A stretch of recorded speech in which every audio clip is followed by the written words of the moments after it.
Hey there, my name is Anna DiGilio. I'm the founder and CEO of Guided Readers, and our mission at Guided Readers is to successfully guide students from learning the English code to reading for meaning. So today what I'd love to do is I'd like to give you a closer look into a portion of our brand new Structured Literacy with E.A.S.E program. And that E.A.S.E stands for Explicit and Systematic Essentials. It's a phonics and word study program completely aligned to the science of reading. So what I'd love to do is I'd love to share my screen with you and show you just one part of our program, Structured Literacy with E.A.S.E, to give you a little bit of a deeper understanding of how we created the program and the different aspects of our program. And our program ensures that we are addressing all strands of Scarborough's reading road. So what I'd like to do right now is share my screen with you and give you a little bit of a deeper look into one portion of our brand new Structured Literacy with E.A.S.E program. Let's take a look. Welcome to Structured Literacy with E.A.S.E. I'm going to give a program overview in this video, which will talk you through really the high-level aspects of the program. But I first want to say you'll hear me mention studies and research as I explain the philosophy behind our program. But if you want to see the full citations, you'll have to check out our program material downloads, and the citations are all in there. Okay, so here's our program. It is organized into 7 modules called sequences.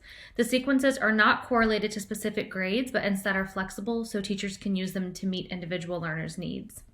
The first 2 sequences that you see over here are called the pre-reading sequences, and they focus on basic sound knowledge and mastering a repertoire of specific high-frequency words. We'll talk more about high-frequency words a little later.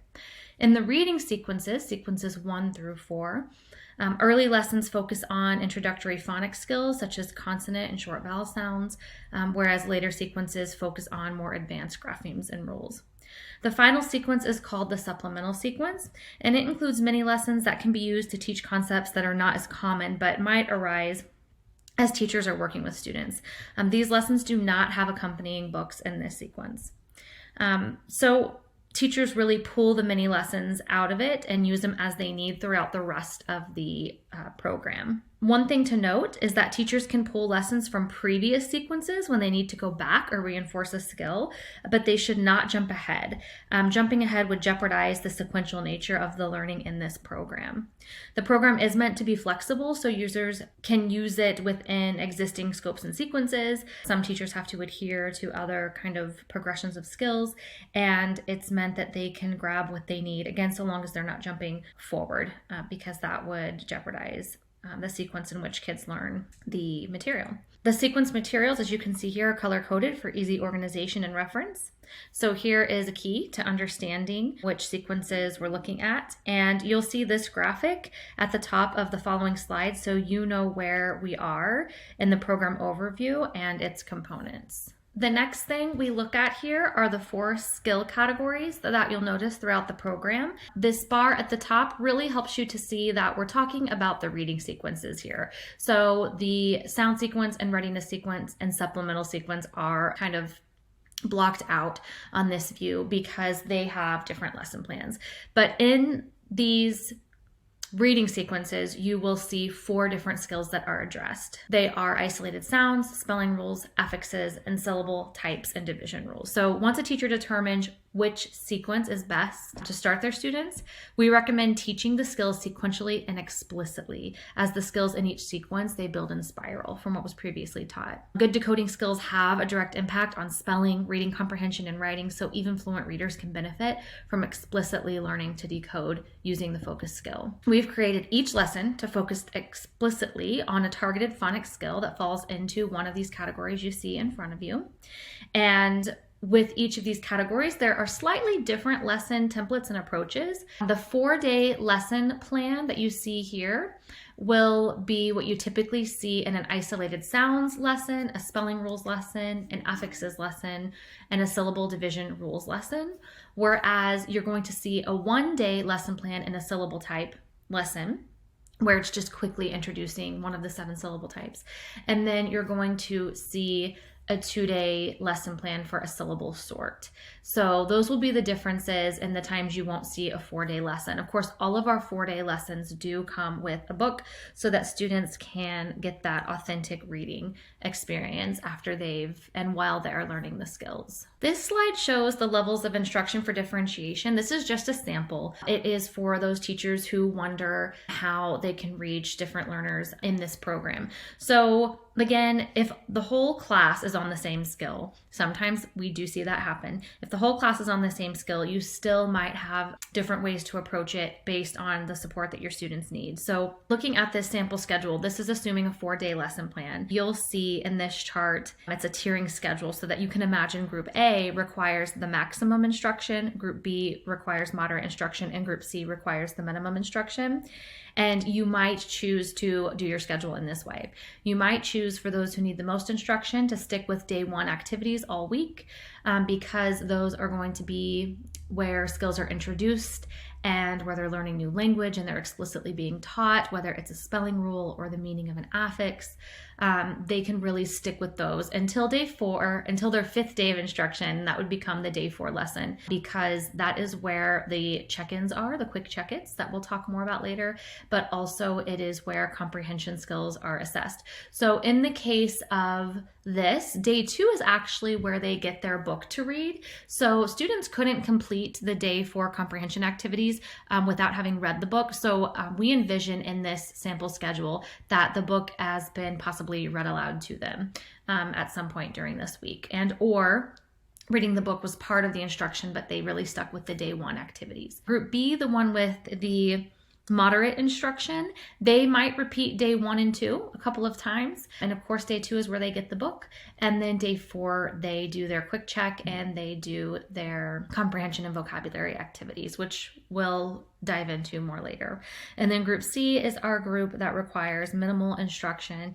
And this group might go through each day of the lessons as planned and possibly may take just 1 day to get them each through. So that would be an example tiering schedule that you might use, but it's meant to be flexible and adaptable for teachers to use how is best for their classroom. This program is intended to be taught in small groups, so it is intended to address specific needs of groups of students who share a need in a specific area. This next slide shows a chart that demonstrates the different skills included in this program along the left side, and then across the top it shows the sequences included in the program.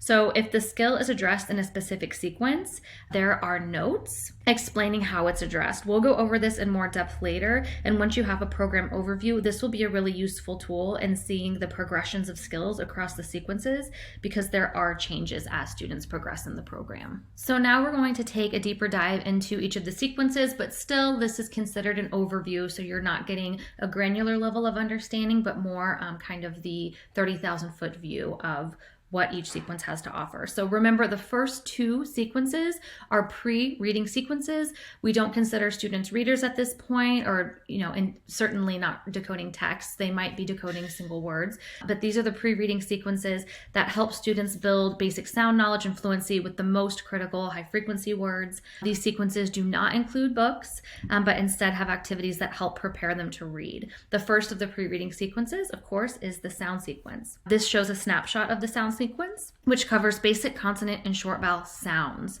as well as proper letter formation for the 26 letters of the alphabet. So we start introducing that handwriting piece. The sequence also includes the 13 most critical high-frequency words students need to know. These 13 high-frequency words make up 25% of written text in children's books, and therefore are incredibly important for beginning readers.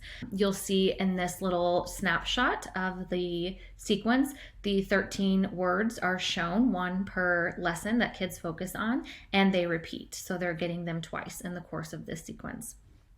Though these 13 words are taught explicitly and mapped later in the program, they're introduced in this sequence so students can begin to build lexical quality, which will be deepened throughout the program through repeated exposures to and interactions with the words.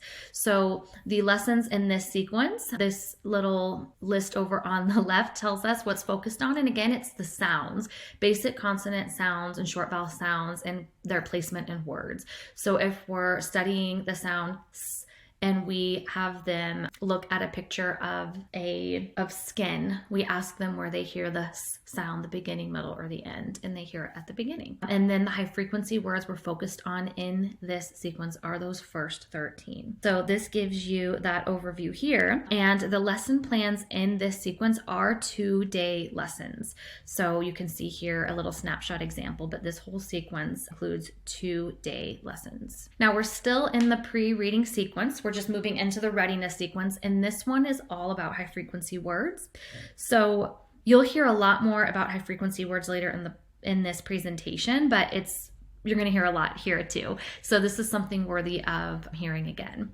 So in this sequence, we recommend for all teachers, regardless of the grade they teach, to begin here, which you might also hear me repeat. So this sequence focuses solely on learning the 109 most critical high frequency words students need in order to become fluent readers. So we refer to them in this program as the first 109. Research tells us that equipped with the ability to read these 109 words and their derivatives and some basic phonics knowledge, children will be able to read 90% of single syllable words they encounter in text.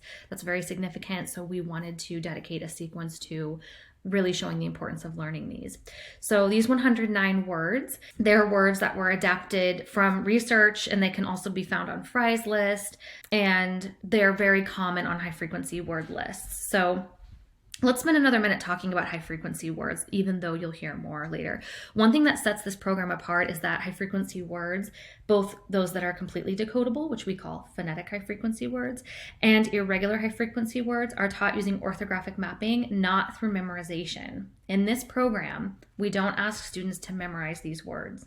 So that's contrary to popular belief, because some believe that they need to memorize, but research tells us that students should not be memorizing high frequency words. Studies show that when students seemingly gain automaticity with a word through memorization, what is actually happening is that the students are decoding the word using locked in memories of sounds and their corresponding letter orders, even when the words are irregular.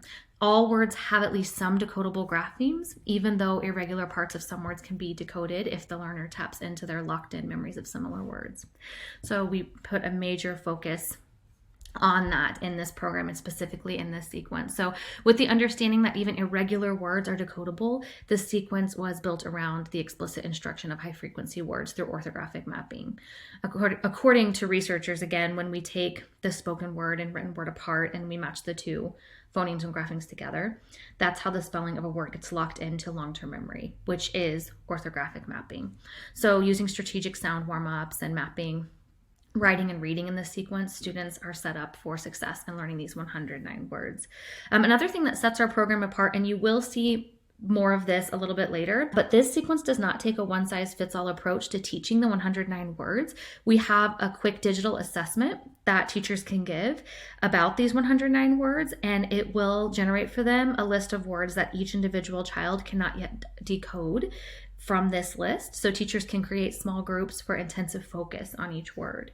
This sequence is built for ultimate flexibility so that teachers can decide how many words to teach at a time and how many groups they need to pull each day or week. And teachers should remain on this sequence no matter the grade they teach. They should remain on this sequence until students have had a chance to master these 109. So even if teaching a grade that has moved into the reading sequences, teachers should take the time to assess students and provide explicit instruction for the words from this list they still have not mastered. The first 109, as we call them, are found in our stories from the very first book in sequence 1, which is the next sequence. Now, if you're using this colorful bar to track along, we have now entered sequence 1, which is the first of the reading sequences. Once the first reading sequence begins, explicit instruction for isolated sounds, spelling rules, affixes, and syllables types and division rules begin. So the scope and sequence for each is going to be shown in this presentation, but you'll notice that they are color-coded across the top to show you if each lesson is an isolated sounds lesson, a spelling rules lesson, an affixes lesson, or a syllable types and division rules lesson. So before beginning a new sequence, students should have mastered the skills in the previous sequences. We cannot stress that enough. That is part of the systematic, sequential part of this whole program. Students must master what came before they move on to the next. So this, what you're looking at, is sequence 1. Most lessons in this sequence follow the 4-day lesson plan that you saw earlier. And there are 14 lessons in this sequence. And as you can see, they focus on the CVC syllable type. So students are learning to decode words with short vowels and basic consonant sounds. There are also 3 spelling rules lessons in here that you can see a little more details about on the page. And now we've moved out of those initial 13 high frequency words. We've moved out of the 109. We are saying students have that whole repertoire to pull from, but now we're moving into what we call the E.A.S.E list. This is the program's list of high frequency words, and it is comprised of 358 high frequency words. That is made up of fry words, dolch words, those 109, but it is our program promise that students will be explicitly taught these 358 words in this program, and sequence 1 is where they start getting introduced. And you'll see here in the color coding of the scope and sequence that the high frequency words are listed and they're either red or they're green or they're black. So what that means is in our program we have heart words, wise words, and phonetic high frequency words. Heart words are those high frequency words that are irregular because they have an irregular component. Green are wise words, which means they're completely decodable high frequency words, but students don't yet have the skills to decode them. And then we have words that show up in black, and that means those words go right along with the skill we're teaching that week. That is a really critical thing you'll hear me talk about again in these video overviews. They go along with the skill being taught. So we have taken that list of 358 words and we have categorized all of the decodable words on that list to say what skills they represent and where they might fit in the program, so that as students are learning a new skill, these high frequency words become part of that skill word bank that they are learning. So that is what you will see, and that is how to understand the color coding over here on the side. Once students have mastered the skills in sequence 1, they are ready for sequence 2. And again, this list that you see here bulleted off to the side, it is not exhaustive of everything in the sequence. It just gives you an overview of what students are focusing on. But sequence 2 gives us 28 lessons. There's a book with every 4-day lesson, just as there is in sequence 1. And in this sequence, students are focusing on digraphs, trigraphs, blends, glued sounds. They're being introduced to the schwa sound. And they're starting to learn to decode words that have long vowel with the magic E. Several spelling rules lessons are brought in, and they're learning some syllable division rules as well. They also continue working on the E.A.S.E high frequency word list, where again, we are explicitly teaching and mapping high frequency words. One thing to note about the spelling rules, if a lesson is coded as a spelling rules lesson, it is because there is some explicit rule we can teach them when it comes to helping them decode and encode these words. So you'll notice that trigraphs show up in this list both as an isolated sound lesson, but some show up as a spelling rules lesson. And that is because those that came with a really solid spelling rule that could be explicitly taught and understood by students are included in there as spelling rules. Now, as we get into this more later, you'll see that the spelling rules lesson format is very similar to an isolated sounds lesson format. So you're not losing something by coding it that way. In fact, you're gaining the explicit teaching of the spelling rule. Moving into sequence 3, this sequence comes with 29 lessons. Again, there are books with every 4-day lesson. The scope and sequence clearly labels the type of lesson that it is. And this is where we start moving into regular vowel teams and R-controlled vowels. Students will start learning some affixes lessons, which as we talk more about later is kind of neat because this program doesn't just teach to decode the affixes, it teaches the vocabulary component of them as well. And they continue work on their E.A.S.E high frequency word list. The last of the reading sequences is sequence 4, and it is a big one. It has 36 lessons. Some things to note about this sequence: there is no longer a focus on high frequency words because by the end of sequence 3, all 358 high frequency words have been explicitly taught and mapped in this program. So sequence 4 just becomes a review for high frequency words, and it allows students to move on to those open vowel syllable types, diphthongs, and lots of spelling rules that they're going to need as they advance in reading. Also, prefixes and suffixes are hit on in this sequence, and students do learn the consonant plus LE ending syllable type, and they also continue to learn how to divide syllables, which will help them to be better spellers and better readers.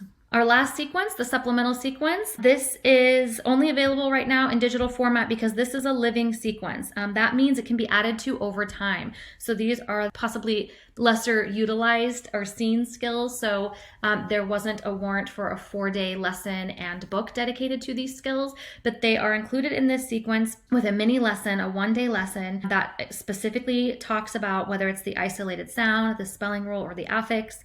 And teachers can take from this sequence and plug them in where they fit in the normal program. And we do take into account where they might fit into the program, and we leave teachers a little note that says, because this is a digraph, you might plug this in back in sequence 2, and so on. There are no books in this sequence. There are no high frequency words. This is just meant to be quick supplemental mini lessons. So that's it for the overview. The following videos will dive into more deeply the progression of program skills. So we'll go a little deeper into the actual lessons and activities so that you can see how we teach these things.